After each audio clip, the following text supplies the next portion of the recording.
Bonjour à tous, aujourd'hui on vous fait une petite vidéo sur l'anatomie générale de la tête et du cou, et on va plutôt se concentrer sur le cou.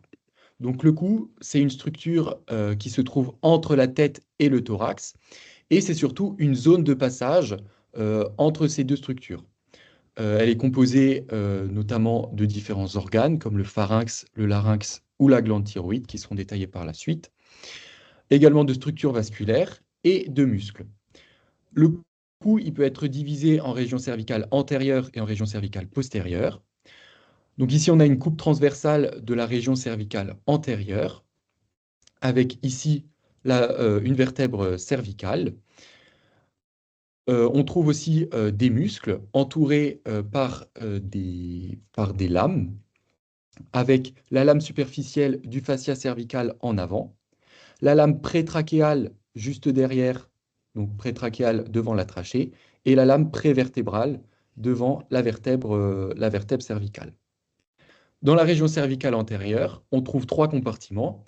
Un compartiment viscéral, dans lequel il y a la glande thyroïde, le larynx et le pharynx, et deux compartiments vasculaires, où on retrouve l'artère carotide commune, la veine jugulaire interne et le nerf vague. La région cervicale antérieure peut être divisée en trois triangles. Et pour délimiter ces triangles, on va utiliser ce schéma. Donc sur ce schéma, le sujet est représenté avec les épaules de face, mais la tête tournée sur sa gauche. Donc ici, on a le bord postérieur et inférieur de la mandibule, le relief des épaules et le relief des clavicules. Okay. Et donc, le triangle antérieur du cou est délimité crânialement par le bord inférieur de la mandibule, médialement par la ligne médiane du cou, qui est une ligne imaginaire et médiane, et latéralement par le bord antérieur du muscle sternocléido-mastoïdien.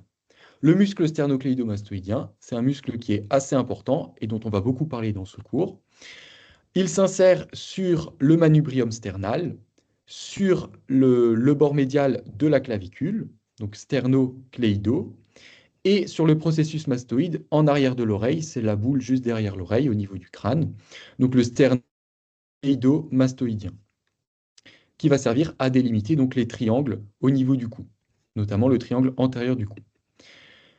Le triangle antérieur du cou peut lui-même être subdivisé en différentes régions. La région ou le triangle submandibulaire, limité crânialement par le bord inférieur de la mandibule et caudalement par les ventres antérieurs et postérieurs du muscle digastrique. Donc je rappelle qu'un muscle digastrique, c'est un muscle composé de deux ventres qui sont en série et séparés par un tendon. Okay. Donc ici, on a un premier tendon, un premier ventre, un tendon qui relie le premier ventre et le deuxième ventre qui est relié à l'os par un tendon. Donc le muscle digastrique qui sert à délimiter ici la région submandibulaire. Ensuite, il y a la région submentonnière ou le triangle submental, limité caudalement par l'osioïde. L'osioïde, c'est un os qui est palpable dans le coin du menton, à la jonction entre le menton et le cou. Médialement, la région submentonnière est limitée par la ligne médiane du cou, qui est donc cette ligne imaginaire médiane. Et latéralement, elle est limitée par le ventre antérieur du muscle digastrique dont on vient de parler. Donc cette région submentonnière ou ce triangle submental, il est composé de trois couches musculaires qui composent le plancher buccal. Donc de caudal en crânial, c'est-à-dire du bas vers le haut, on trouve le ventre antérieur du muscle digastrique. Okay, là, on revoit le muscle digastrique. Donc uniquement le ventre antérieur qui occupe cette région. Le muscle mylohyoïdien. Donc ça, c'est une vue inférieure de la mandibule. Et si on prend une vue supérieure de la mandibule, donc comme si on se trouvait dans la cavité buccale, on voit le muscle génioïdien. Donc trois couches musculaires, ventre antérieur du muscle digastrique, mylohyoïdien et génioïdien. La région infrayoïdienne médiane est quant à elle limitée crânialement par l'osioïde, médialement par le ventre supérieur du muscle homoyoïdien.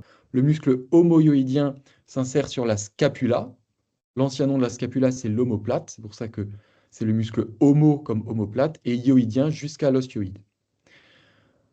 Donc ce muscle, il délimite médialement la région infrayoïdienne Et latéralement, c'est le chef claviculaire du sternocléidomastoïdien. Donc le sternocléidomastoïdien, il est coupé ici. Vous voyez ici les sections de ce muscle. Et donc, ça délimite cette région infrahyoïdienne médiane, infrahyoïdienne puisqu'elle se trouve en dessous de l'os-hyoïde. Elle est occupée par les muscles sous-hyoïdiens, donc le muscle homohyoïdien dont on vient de parler, mais également le muscle sternohyoïdien, donc du sternum jusqu'à l'os-hyoïde, et en profondeur du sternohyoïdien, deux muscles, le muscle sternothyroïdien du sternum au cartilage thyroïde et thyroïdien du cartilage thyroïde à l'os-hyoïde. D'accord? Donc ils sont plus profonds, on ne les voit pas sur ce schéma, mais ils ont le même trajet que le sternohyoïdien, sauf qu'ils font un relais sur le cartilage thyroïde.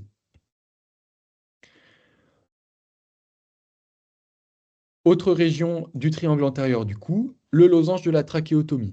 Il est limité latéralement et crânialement par les muscles sternohyoïdiens, donc, dont on vient de parler, et latéralement et caudalement les muscles sternothyroïdiens.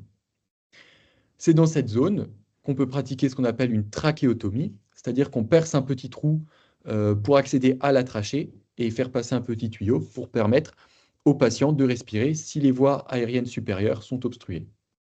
Le trigone carotidien est limité ventralement par le ventre supérieur du muscle homohyoïdien dont on a parlé tout à l'heure, crânialement par le ventre postérieur du muscle digastrique et dorsalement par le ventre antérieur du sternocléidomastoïdien, qui, je le rappelle, est coupé sur ce schéma. Le trigone carotidien, il est occupé par l'artère carotide commune qu'on aperçoit un petit peu, et la bifurcation carotidienne. Donc, l'artère carotide commune bifurque en artère carotide interne et artère carotide externe au niveau de C4. Donc, C4, c'est vraiment un repère important. C'est à ce niveau qu'on a la bifurcation carotidienne, l'os-hyoïde et le menton. On trouve également la veine jugulaire interne et des lymphonoeux. Dans le trigone carotidien, on peut palper le pouls carotidien. Donc, il suffit de placer ses doigts dans cette zone du cou et on sent l'artère carotide pulser sous nos doigts. Du coup, on va passer au triangle moyen du cou. On le voit ici au niveau de la surface externe, donc au niveau de la surface cutanée. Et ici, on se retrouve avec sa représentation euh, au niveau viscéral, avec du coup le sternocléido-mastoïdien qui va être découpé. On peut différencier les limites du coup de ce triangle moyen du cou. Il va être limité médialement par le chef sternal du sternocléido-mastoïdien, donc à ce niveau-là. On peut voir qu'il a été disséqué sur l'image. Et latéralement, il va être limité par le chef du coup plutôt claviculaire du sternocléido-mastoïdien, parce qu'on voit que ici le sternocléido-mastoïdien s'insère sur le sternum, alors qu'ici il sera plutôt sur la clavicule. Et caudalement, le triangle moyen du cou sera limité par le bord supérieur de la clavicule. Et ce triangle va être occupé par la naissance de la veine brachiocéphalique, donc c'est-à-dire l'union entre la jugulaire interne et la subclavière. Ensuite, on a le triangle postérieur du cou, donc, qui est à côté du triangle moyen du cou. Et ici, on a la représentation plutôt viscérale, alors qu'avant, je vous ai montré la représentation cutanée. Et à nouveau, on peut différencier les limites de ce triangle-là. Médialement, il va être limité par le bord postérieur du cléidomastoïdien. Et latéralement, il sera plutôt limité par le bord antérieur du muscle trapèze. Donc, ça serait plutôt à ce niveau-là. Et donc, à nouveau, caudalement, il sera limité par le bord supérieur de la clavicule. Donc, voilà, on a un petit triangle. Et à nouveau, il va être occupé par différentes structures, notamment les vaisseaux subclaviés, donc la veine et l'artère subclavière, qui n'ont pas été représentés sur le schéma. Et on aura un plexus cervical et le plexus brachial, donc plutôt à ce niveau-là. Ils sont un peu représentés, mais bon, ça tombe pas totalement dans la limite que j'ai pu tracer avec le triangle jaune. Et on aura également l'apex pulmonaire à ce niveau-là, mais qui n'est pas représenté à nouveau. Nous allons maintenant voir le compartiment vasculaire. Il contient la veine jugulaire interne, les deux carotides communes des deux côtés, qui se divisent au niveau de la vertèbre, de la quatrième vertèbre cervicale, comme vous l'a dit avant Enzo, en une carotide interne à destination de tous les organes du cerveau, et la carotide externe, qui est plutôt à destination de tous les organes et de tous les muscles de la face. On trouve également dans l'angle formé par ces deux vaisseaux le nerf vague, le 10e nerf crânien. Ensuite, nous allons parler du larynx, qui est un organe situé dans le cou. Il est situé dans la partie antérieure et moyenne du cou, et il est étendu de la 4e à la 6e vertèbre cervicale, et on le définira après, mais il s'étend du laryngopharynx à la trachée, juste en dessous ici. C'est un organe qui est mobile et qui est formé de cartilage et de diverses membranes, comme nous allons en parler tout de suite. On voit ici sa structure anatomique, qu'on va décrire pièce par pièce.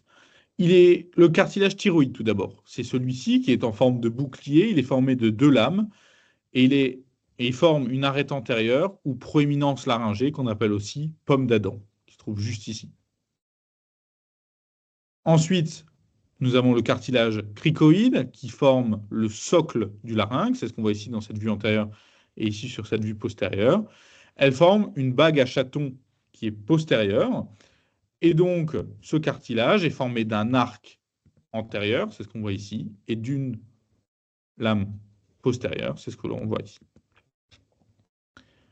Le cartilage épiglottique, maintenant, c'est le cartilage qui a un rôle de clapet au niveau du larynx. Il s'insère sur l'angle rentrant situé sur la face postérieure du cartilage thyroïde, c'est ce que l'on voit juste ici, et il se dirige crânialement vers le haut. Ensuite, il y a les cartilages aryténoïdes. Ces deux cartilages, ils sont pairs et ils ont un rôle très important puisqu'ils donnent insertion aux cordes vocales et ils reposent sur la lame du cartilage cricoïde. Ensuite, pour que tout cela tienne ensemble, le larynx est formé de diverses membranes. On a d'abord la membrane thyroïdienne, donc qui unit l'osioïde au cartilage thyroïde et qui est renforcée ici par les deux petits ligaments que l'on voit sur cette vue antérieure, qui sont les ligaments thyroïdiens. Ensuite, il y a la membrane ou le ligament cricothyroïdien, c'est ce que l'on voit ici, et il unit le cartilage thyroïde au cartilage cricoïde.